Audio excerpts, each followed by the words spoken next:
Welcome to Anita nursing academy channel. ಇವತ್ತು last class ಒಳಗೆ ಯಾವ್ದು ಹೇಳಿದ್ದೆ, ಹ್ಯಾಲೋಥೈನು ಮತ್ತು ಸಿಯೋಫ್ಲೂರೈನ್ ಮತ್ತು ಯಾವುದು ಐಸೋಫ್ಲೂರೈನ್, ಇವು ಮೂರು ಡ್ರಗ್ಸ್ನು ಎಕ್ಸ್ಪ್ಲೇನ್ ಮಾಡಿದ್ದೆ. ನೆಕ್ಸ್ಟ್ ಇವಾಗ ಯಾವುದು fourth one desflurane. This is last drug. ಯಾವ್ದು ಎದ್ರೊಳಗೆ ಇನ್ಹಲೇಷನಲ್ ಏಜೆಂಟ್ಸ್ ಒಳಗೆ ಇದೇ ಲಾಸ್ಟ್ ಡ್ರಗ್. ಇಲ್ಲಿ ಇನ್ಹಲೇಷನಲ್ ಏಜೆಂಟ್ ಕಂಪ್ಲೀಟ್ ಆಗುತ್ತೆ. ಓಕೆ, ಡೆಸ್ಫ್ಲೂರೈನ್ ಅಂದ್ರೇನು? It is a similar to isoflurane. ಇದೇನಾಗಿರ್ತೈತಿ? ಐಸೋಫ್ಲೂರೈನಿಗೆ ಸಿಮಿಲರ್ ಆಗಿರ್ತೈತಿ. ಏನಾಗಿರ್ತೈತಿ? ಐಸೋಫ್ಲೂರೈನಿಗೆ ಸಿಮಿಲರ್ ಆಗಿರ್ತೈತಿ. Next it is colourless liquid. ಏನಾಗಿರ್ತೈತಿ? ಇದು ಕೂಡ ಕಲರ್ಲೆಸ್ ಲಿಕ್ವಿಡ್ ಆಗಿರ್ತೈತಿ. ಯಾವ ಫಾರ್ಮ್ ಒಳಗಿರುತ್ತೋ ಲಿಕ್ವಿಡ್ ಫಾರ್ಮ್ ಒಳಗಿರುತ್ತೋ ಅದು ಕಲರ್ಲೆಸ್ ಆಗಿ ಇರ್ತೈತಿ. Next vapour pressure is very high and boiling point is less than 23 degree Celsius. Vapour pressure ಏನಿರ್ತೈತಿ? ಹೈ ಆಗಿರ್ತೈತಿ, ಜಾಸ್ತಿ ಇರ್ತೈತಿ. ಇದ್ರ ಬಾಯ್ಲಿಂಗ್ ಪಾಯಿಂಟ್ ಎಷ್ಟು? Less than 23 degree Celsius. 23 degree Celsius less than ಆಗಿರ್ತೈತಿ, ಅದಕ್ಕೂ less than 23 degree Celsius. Next it is potency is low. Its potency ಇದ್ರ potency ಏನಾಗಿರ್ತೈತಿ? ಲೋ ಆಗಿರ್ತೈತಿ. ಏನಾಗಿರ್ತೈತಿ? ಲೋ ಆಗಿ ಇರ್ತೈತಿ. ನೆಕ್ಸ್ಟ್ ಏನು? It mechanism of action is 6.0%. MSc ಅಂತಂದ್ರೆ ಏನಂತ ಹೇಳಿದ್ದೆ? Mechanism of action. ಏನಿದೆ MSc ಅಂತಂದ್ರೆ ಶಾರ್ಟ್ಕಟ್ ಒಳಗೆ ಬರಿತೀವಿ. ಇದ್ರ ಫುಲ್ ಫಾರ್ಮ್ ಏನು? ಮೆಕ್ಯಾನಿಸಮ್ ಆಫ್ ಆ್ಯಕ್ಷನ್ ಅಂತ ಕರಿತೀವಿ.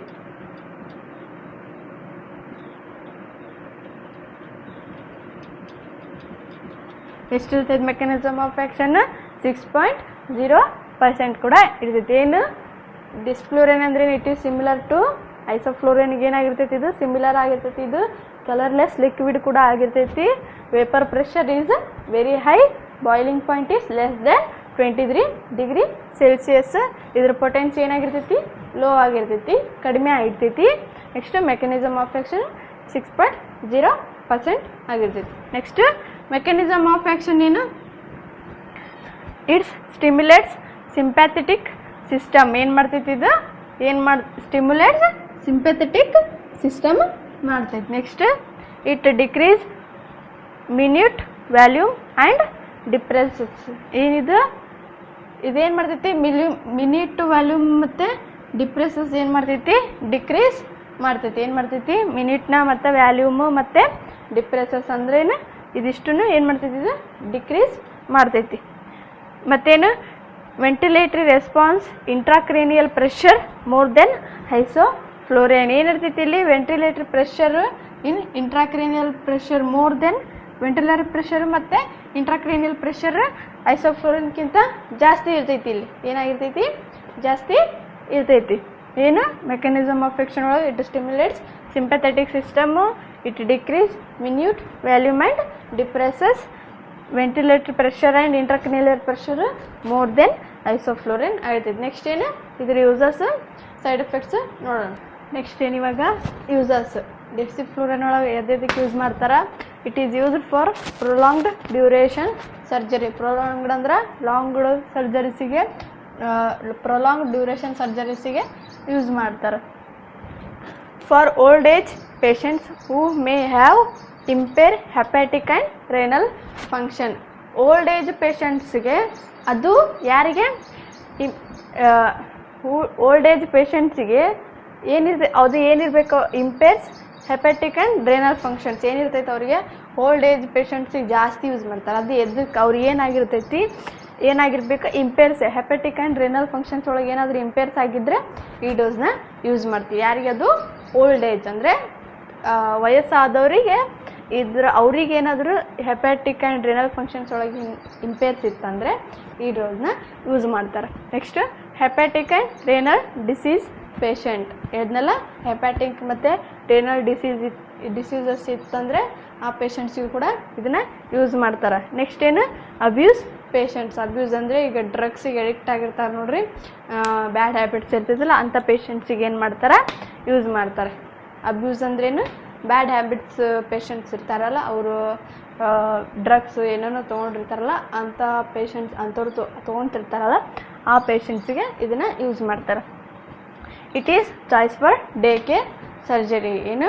ಡೇ ಕೇರ್ ಸರ್ಜರೀಸ್ ಇದ್ದಾಗ ಇದನ್ನು ಹಾಕ್ತಾರೆ.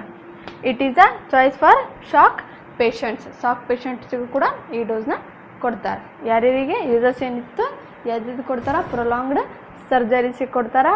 ಮತ್ತು ಓಲ್ಡ್ ಏಜ್ ಪೇಷಂಟ್ಸಿಗೆ ಅವ್ರಿಗೇನಿರಬೇಕು, ರೇನಲ್ ಆ್ಯಂಡ್ ಹೆಪ್ಯಾಟಿಕ್ ಫಂಕ್ಷನ್ ಒಳಗೆ ಇಂಪೇರ್ಸ್ ಇತ್ತಂದರೆ ಅವ್ರಿಗೇನಾದರೂ ಹೆಪ್ಯಾಟಿಕ್ ಮತ್ತು ರೇನಲ್ ಫಂಕ್ಷನ್ಸ್ ಒಳಗೆ ಇಂಪೇರ್ಸ್ ಏನಾದರೂ ಆಗಿತ್ತಂದ್ರೆ ಈ ಡೋಸ್ನ ಕೊಡ್ತಾರೆ. ನೆಕ್ಸ್ಟ್ ಇದಕ್ಕೆ ಮತ್ತು ಹೆಪ್ಯಾಟಿಕ್ ಮತ್ತು ರೇನಲ್ ಡಿಸೀಸಸ್ ಇತ್ತಂದ್ರೆ ಅವ್ರಿಗೂ ಇದನ್ನು ಕೊಡ್ತಾರೆ. ಮತ್ತು ಅಬ್ಯೂಸ್ ಪೇಷಂಟ್ಸ್ ಅಂದರೆ ಡ್ರಗ್ಸ್ ಅಡಿಕ್ಟ್ಸ್ ಇರ್ತಾರಲ್ಲ ಅವ್ರಿಗೆ ಇದನ್ನು ಕೊಡ್ತಾರೆ. It is choice for day care surgery ಮತ್ತು ಚಾಯ್ಸ್ ಫಾರ್ ಶಾಕ್ ಪೇಷಂಟ್ಸಿಗೆ ಇದನ್ನು ಕೊಡ್ತಾರೆ. ಸೈಡ್ ಎಫೆಕ್ಟ್ಸ್ ಏನೇನು ಬರ್ತಾವೆ ಇದ್ರಾಗ? ಸೈಡ್ ಎಫೆಕ್ಟ್ಸ್ ಒಳಗೆ ಏರ್ವೇ ಇರಿಟೇಷನ್ಸ್, ರೆಸ್ಪಿರೇಟರಿ ಒಳಗೆ ಇರಿಟೇಷನ್ಸ್. ಏರ್ವೇ ಅಂತಂದ್ರೇನು? Respiratory related.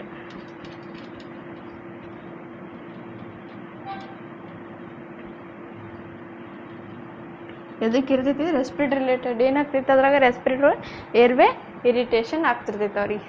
ಮತ್ತೇನು? ನಾಸಿಯಾ ಆ್ಯಂಡ್ ವಾಮಿಟಿಂಗ್ ಕೂಡ ಆಗುತ್ತೆ. ಏನಾಗ್ತೈತಿ? Nausea and vomiting. ಮತ್ತೇನು? Temporary increase in heart rate. Temporary ಅಂದರೆ ಸ್ವಲ್ಪ ಮೈಲ್ಡಾಗಿ ಅವ್ರಿಗೆ ಏನಾಗ್ತೈತಿ? ಇನ್ಕ್ರೀಸ್ ಇನ್ ಹಾರ್ಟ್ ರೇಟ್ ಏನಾಗ್ತೈತಿ? ಇನ್ಕ್ರೀಸ್ ಆಗ್ತೈತಿ. ಇದಿಷ್ಟೇನು ಡೆಸಿಫ್ಲೋರಿನ್. ಇಲ್ಲಿಗೆ ಇನ್ಹೇಲೇಷನಲ್ ಏಜೆಂಟ್ಸ್ ಕಂಪ್ಲೀಟ್ ಆದವು. ಅದ್ರಾಗ ಯಾವ್ಯಾವ ಬರ್ತಾವೆ ಅಂತ ಹೇಳಿದ್ದೆ? 4 ಡ್ರಗ್ಸ್ ಬರ್ತಾವೆ ಅಂತ ಹೇಳಿದ್ದೆ. ಅವು ಯಾವ್ಯಾವು? Halothane, sevoflurane, isoflurane, next desflurane. ಅದಿಷ್ಟು ಇಲ್ಲಿಗೆ ಕಂಪ್ಲೀಟ್ ಆಯಿತು. ನೆಕ್ಸ್ಟ್ ಕ್ಲಾಸ್ ಒಳಗೆ ನೆಕ್ಸ್ಟ್ ಚಾಪ್ಟರ್ ಹೇಳ್ತೀನಿ. Thank you so much. Have a nice day.